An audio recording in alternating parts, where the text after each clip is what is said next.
हर हर महादेव, जय भोलेनाथ। नमस्कार, मैं साधना पांडे मार्गदर्शन पे आपका स्वागत करती हूँ। दोस्तों, मैं बात करूँगी सोमवारी अष्टमी के बारे में। कल यानी कि 17 अक्टूबर को सोमवार भी है और अष्टमी तिथि हमें प्रारंभ हो रही है। तो ये उपाय जो कि मैं इस वीडियो में आपको बताने जा रही हूँ वो कब से प्रारंभ करना है, क्योंकि अष्टमी तिथि और सोमवार के संयोग में ही इस प्रकार के उपाय किए जाते हैं, तभी वो फलीभूत होता है। तो अष्टमी तिथि कब प्रारंभ हो रही है वो जानेंगे। सोमवार की अष्टमी बहुत ज़्यादा महत्वपूर्ण होती है दोस्तों, क्योंकि कहा जाता है कि भोलेनाथ माता पार्वती और 64 योगिनियों के साथ हर शिवालय, हर शिवलिंग में वास करते हैं। इसलिए भक्तों को आज के दिन भोलेनाथ के विशेष पूजा आराधना करना चाहिए। दूसरी चीज़ कि आज जो है सर्वार्थ सिद्धि योग है, और ऐसा दुर्लभ मौका, ऐसा संयोग आपको वर्षों बाद मिलता है कि सर्वार्थ सिद्धि योग भी हो और अष्टमी तिथि हो और सोमवार का दिन हो। तो भोलेनाथ से मांग लीजिए जो चीज़ें आपको चाहिए, हर मनोकामना जो है बिना मांगे आपकी भोलेनाथ पूर्ण करेंगे। बस थोड़ी सी सावधानी रखिएगा, बातों को ध्यान से समझिएगा। और हाँ दोस्तों, वीडियो अच्छी लगती है तो लाइक करें और चैनल को सब्सक्राइब ज़रूर कर लें। और मेरा नंबर जो कि स्क्रीन पे अभी आप देख रहे हैं, उस पर किसी भी प्रकार की ज्योतिषीय सलाह, कुंडली वगैरह दिखाना है तो संपर्क कर सकते हैं। दोस्तों, सोमवार के दिन जो अष्टमी तिथि पड़ जाती है वो बड़ी महत्वपूर्ण हो जाती है। इसलिए आज के दिन हर शिव भक्त को किसी भी मंदिर में ज़रूर जाना चाहिए दर्शन करने, विशेषकर किसी बड़े मंदिर में। देखिए, संभव तो नहीं है कि ज्योतिर्लिंग में हम जा सकें, लेकिन जो भी आपके आसपास का मंदिर हो, आज मंदिर ज़रूर जाइएगा। मंदिर जाइएगा, भोलेनाथ की विधि विधान से पूजा आराधना कीजिएगा जितनी आपसे हो सके। फूल, बेलपत्र, गंगा जल, दूध इत्यादि सब कुछ अपने साथ ले जाइएगा। कोशिश कीजिएगा कि हर हफ्ते या फिर हर दिन की अपेक्षा आज की पूजा आपकी विशेष हो। आज के दिन एक काम और कर लीजिएगा। कार्तिक का महीना चल रहा है। वैसे तो ये महीना भगवान विष्णु का है, लेकिन भोलेनाथ की पूजा करने से भी विशेष कृपा की प्राप्ति होती है। ठीक उसी तरह जैसे सावन तो भोलेनाथ का होता है, लेकिन पूजा देवी जी की भी होती है, अन्य देवी देवताओं की, सत्यनारायण की कथा भी होती है। ठीक उसी तरह ये पावन और पुनीत कार्तिक महीना चल रहा है। इस महीने में आप इस उपाय को शुरू कर दीजिए। बहुत ज़्यादा श्रेष्ठ दिन है, बार बार आपको कह रहे हो। अब चलिए बात कर लेते हैं आपको करना क्या है। देखिए, कल जो है अष्टमी तिथि कब प्रारंभ हो रही है वो थोड़ा सा देख लीजिए। कल अष्टमी तिथि प्रारंभ हो रही है सुबह 9:29 से। तो कल सोमवार के दिन जो भी पूजा, और पूजा तो आप पहले भी कर सकते हैं, लेकिन जो उपाय करना है वो आपको 9:30 के करीब ही करना है। उपाय में आपको ये चीज़ें ध्यान देनी है कि भोलेनाथ की पूजा आराधना के लिए पहले से सारी चीज़ें लेकर के आपको जाना है। कुछ हमारी मतलब कुछ लोग, जो लोग सुनते हैं, वो लोग क्या करते हैं कि उपाय के लिए सिर्फ वही चीज़ें ले जा करके मंदिर जाकर पूजा कर लेते हैं। ऐसा मत कीजिए। भोलेनाथ की पूजा आराधना पहले खुद से बहुत अच्छी तरह से कर लीजिए, उसके बाद उपाय कीजिएगा। उपाय का मतलब देखिए, भगवान को बाध्य नहीं करना है हमें, उनको प्रसन्न करना है। प्रसन्न होकर वो बहुत कुछ देंगे, और बाध्य होकर के आपको क्या मिल सकता है? सिर्फ उतना मिल जाए जितना आपकी आवश्यकता है, वो भी बहुत ज़्यादा है। लेकिन प्रसन्न होकर वो दे देंगे जिसकी आपको कल्पना भी नहीं होगी। तो हमें भगवान को बाध्य नहीं बल्कि प्रसन्न करना है। चलिए, कल जो है गंगा जल लेकर के जाइएगा। दूध जरूर खोज लीजिएगा। आज गाय का दूध मिल जाए तो बहुत ज़्यादा श्रेष्ठ है।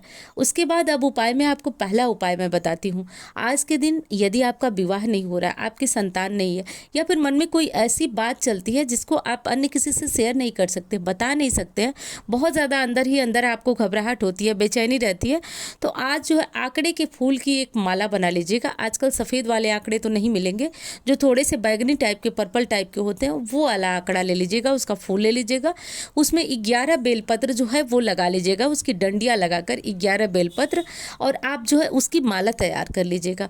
पूजा पाठ जब आपकी ख़त्म हो जाए तो उस माला को भोलेनाथ के शिवलिंग में ओम नमः शिवाय 11 बार बोलते हुए आप उसे पहना दीजिएगा। ध्यान रखिएगा, कोई उपाय एक दिन करने पे जादू नहीं होता है। होता है जादू, लेकिन किसी ज्योतिर्लिंग में जब जाकर ये उपाय करते हैं तो निश्चित रूप से जादू की तरह एक बार में ही किया गया उपाय असरदार होता है।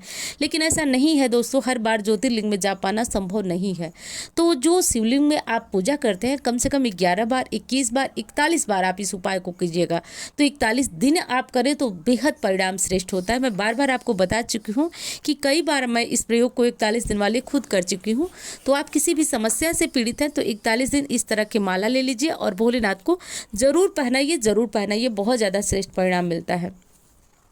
हफ्ते के दिनों में भी आप जा सकते हैं, लेकिन हफ्ते में क्या होता है कि एक महीने में 4 ही सोमवार पड़ेंगे।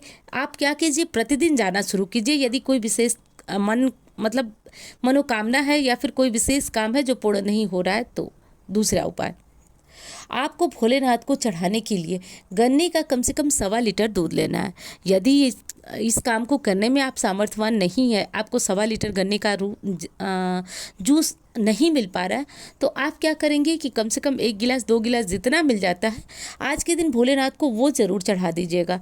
यदि जीवन में आपको नौकरी नहीं मिल रही है, धन से जुड़ा मतलब दुकान नहीं चल रही है, व्यवसाय में कोई भी प्रोग्रेस आपको दिखाई नहीं दे रही है, तो आप जो है गन्ने का रस चढ़ाना शुरू कीजिए। ये कोई कही सुनी बात नहीं है, बहुत लोगों ने गन्ने के रस से अभिषेक करके अखंड लक्ष्मी की कृपा पाई है। और ये महीना ही माँ लक्ष्मी का चल रहा है, नारायण का चल रहा है, तो इस महीने में और सर्वार्थ सिद्धि योग तो है ही।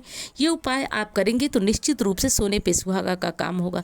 तो सारी पूजा पाठ कर लीजिएगा। जब अभिषेक आपका खत्म हो जाए तो गन्ने के रस से भोलेनाथ का अभिषेक जरूर कीजिएगा।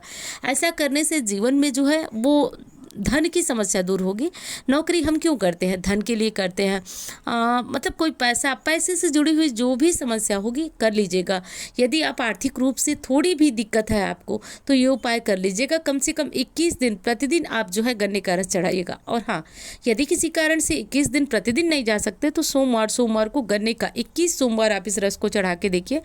निश्चित रूप से आपको कोई ना कोई रास्ता महादेव दे ही देते हैं। गन्ने के रस का प्रभाव इतना ज़्यादा है। चलिए, अब एक चीज़ आपको और बता दूं कि यदि किसी कारण से आपके घर लक्ष्मी नहीं है, आपकी कोई मनोकामना पूर्ण नहीं हो रही है, तो कार्तिक महीने में नारायण की पूजा होती है और तिल नारायण का अंश माना जाता है। उनके शरीर के मैल से निकला हुआ तिल कहा जाता है।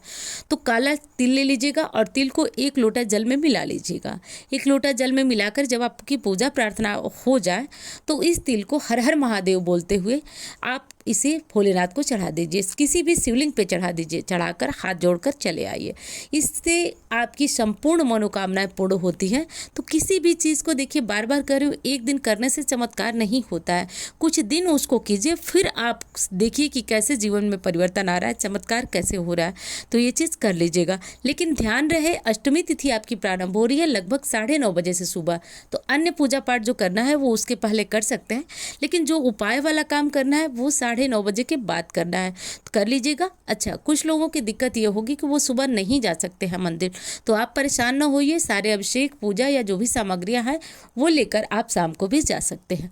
कुछ नहीं कर सकते, कोई उपाय करने की आप में न शक्ति है न हिम्मत है, तो आप इसी तरह जाइए, दर्शन कर लीजिए। अच्छा, तो यही होगा कि आप कहीं आसपास में आपके मतलब कोई ज्योतिर्लिंग हो जहां आप रहते हो, एक बार वहां दर्शन करके आइए।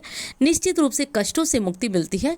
कहा जाता है कि आज के दिन भोलेनाथ के दर्शन मात्र से हर तरह की कामनाएं पूर्ण होती हैं। तो कर लीजिएगा। जो चीज़ें मैं बताई हूँ उसको भी चढ़ा दीजिएगा दोस्तों। और वीडियो कैसी लगी बताइएगा ज़रूर। और हाँ, एक चीज़ और कहना चाहूँगी, अच्छी लगती है तो लाइक तो करेंगे ही, चैनल को सब्सक्राइब कर लीजिएगा। फिर इसके बाद आपकी कोई भी जानकारी छूट ना पाए, ये चीज़ जानना आपके लिए बहुत ज़्यादा ज़रूरी है। और मेरा नंबर जो कि स्क्रीन पे देख रहे हैं, इस पे किसी भी प्रकार की ज्योतिषीय सलाह, विशेष कुंडली वगैरह दिखाना, संपर्क कर सकते हैं। तो चलिए, मिलते हैं उसी तरह के वीडियो के साथ। हर हर महादेव।